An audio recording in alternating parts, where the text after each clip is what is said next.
Livro O Maravilhoso Nome de Jesus, de E.W. Kenyon. Capítulo 6. O Homem e os Milagres. Jesus.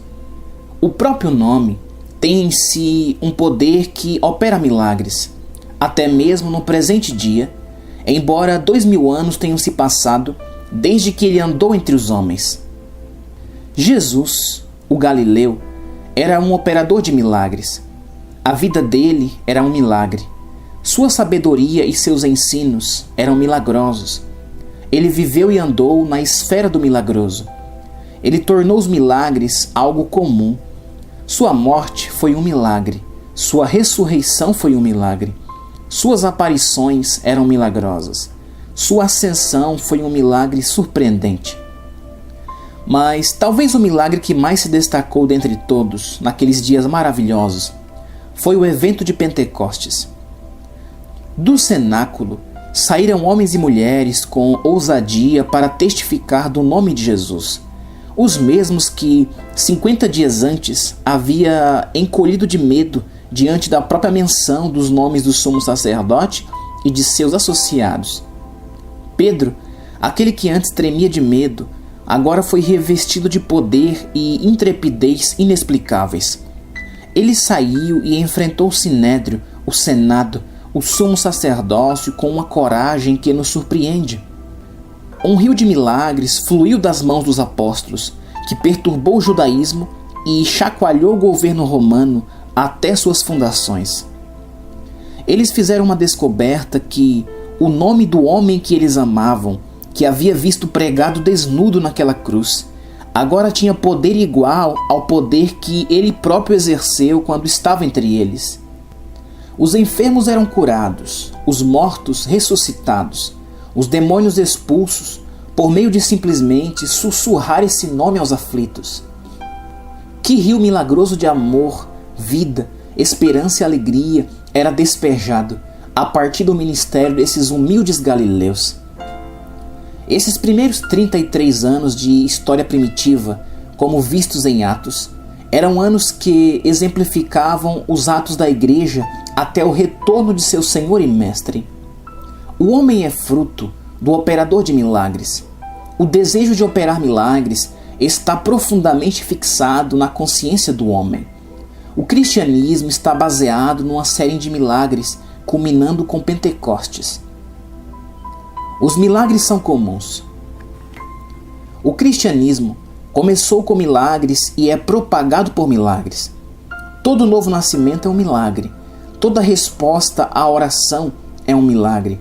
Toda vitória sobre a tentação é um milagre. Quando a razão assume o lugar do milagroso, o cristianismo perde sua virilidade, fascínio e fecundidade. O cristianismo não é uma religião. O cristianismo é a revelação do coração e da natureza do grande Deus Pai no homem Jesus. Não poderia haver uma religião que interessasse à humanidade que não fosse fundada sobre milagres e propagada por meio de milagres. O homem anseia hoje em dia por um Deus que opera milagres. Onde quer que surja um homem ou mulher cujas orações são ouvidas e respondidas, as multidões afluem para eles. O homem quer um Deus vivo. O homem anseia por um milagre. A fome profunda no coração humano por Deus é a razão para todas as religiões. Por causa dessa fome pelo sobrenatural, os homens são facilmente enganados por pseudos operadores de milagres. Um dos maiores psicólogos americanos que ridicularizou o milagroso por mais de 30 anos em sua sala de aula em uma das principais universidades, finalmente se sentou aos pés da sumo sacerdotisa do espiritismo e confessou com a confirmação de sua assinatura numa revista popular que, por fim, encontrara fé no sobrenatural. Que cena lamentável! Voltar-se de um Jesus que opera milagres para Satanás que opera milagres. Deus criou o homem à sua própria imagem e semelhança e através de Jesus Cristo permite que ele se torne participante de sua própria natureza. Isto coloca o homem na esfera de atuação de Deus E nesse lugar, Deus Pai pode revelar-se a seu Filho.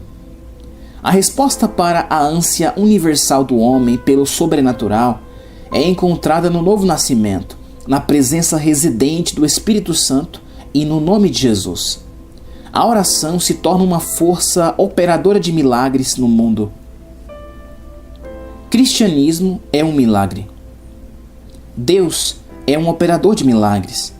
Jesus Cristo era um milagre e é ainda um milagre. A Bíblia é um livro milagroso.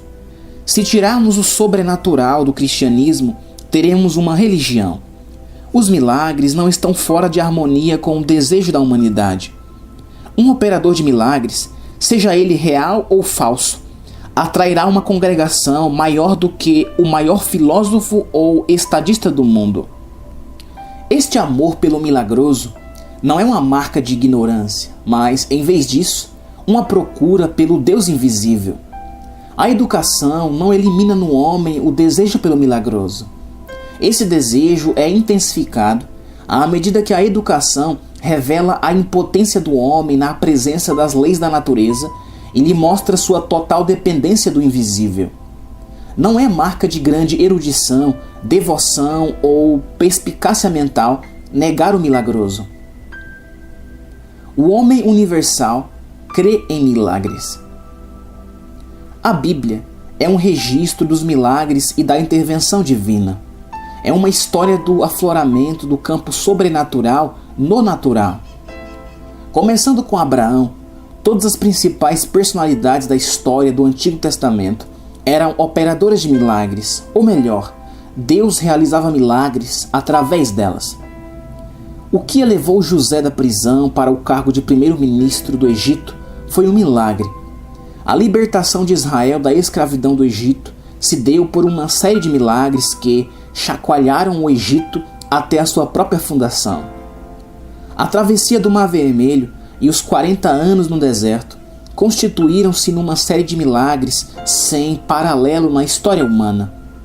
O objetivo desses milagres era o de separar Israel dos deuses mortos do Egito e vinculá-los à adoração do Deus vivo de Abraão.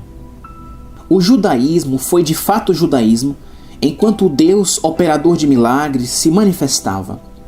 Quando os milagres terminaram, Israel apostatou no paganismo e somente voltou à comunhão com seu Deus depois de uma série de milagres surpreendentes.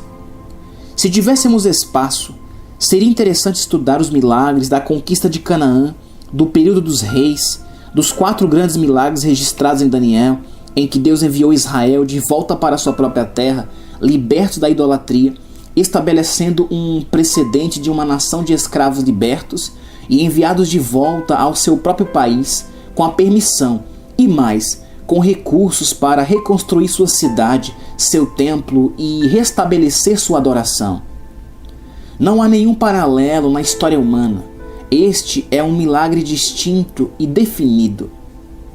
Quando Jesus começou seu ministério público, esse era um ministério de milagres. Quando a igreja começou seu ministério, esse era um ministério de milagres. Todo avivamento, desde Pentecostes, que tenha honrado o humilde Galileu, foi um avivamento de milagres. A igreja nunca foi livrada de suas apostasias por intermédio de grandes mestres filosóficos, mas por pessoas leigas e humildes que tiveram uma nova visão de Cristo, desse que é o mesmo ontem, hoje e eternamente. Ansiamos pela presença manifesta do Espírito em nossos cultos religiosos. Uma reunião seca e morta não tem nenhum poder de atrair o povo, mas um culto onde os homens são ricamente abençoados pela exposição das Escrituras, ou na salvação das almas, na cura dos enfermos, ou no enchimento com o Espírito, tem um poder de atraí-los. Um derramamento do Espírito é um desafio para uma comunidade a qualquer tempo. Todos os homens normais anseiam pelo sobrenatural. Eles anseiam por ver a manifestação do poder de Deus e sentir a emoção do toque do invisível. O homem tem a necessidade de milagres. O homem foi criado por um Deus operador de milagres. Este elemento milagroso está no homem. O homem anela por realizar milagres e viver na atmosfera do sobrenatural. O elemento milagroso no homem fez dele um inventor, um descobridor, um investigador. Fez com que ele realizasse experiências até conseguir controlar os produtos químicos, a eletricidade e o ar. É este elemento que nos trouxe o avião, os submarinos, o rádio, o telégrafo sem fio e todos os outros dispositivos, invenções e descobertas que compõem nossa moderna civilização. O ambiente milagroso é o âmbito natural do homem. Ele é, por criação, o companheiro de Deus Pai, que é o grande operador de milagres. O pecado destronou o homem do âmbito dos milagres, mas, através da graça, ele está voltando ao seu próprio âmbito. Tem sido uma luta difícil para nós compreender os princípios desta estranha vida de fé. O pecado fez de nós pessoas que trabalham, mas a graça vem fazer de nós pessoas que confiam. No princípio, o espírito do homem era a força dominante no mundo. Quando ele pecou, sua mente se tornou dominante. O pecado destronou o espírito e coroou o intelecto. Mas pela graça é restaurado o espírito ao seu lugar de domínio.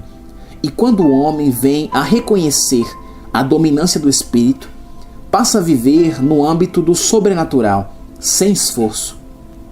A fé não será mais obtida com luta e esforço, mas por viver inconscientemente no âmbito de Deus. O âmbito do espiritual é o lar normal do homem. Esse âmbito o coloca onde a comunhão com Deus é uma experiência normal, onde a fé no Deus milagroso e operador de milagres é inconsciente, onde ele exercitará o tipo mais alto de fé e ainda estará tão inconsciente de ter exercitado a fé como quando escreve um cheque.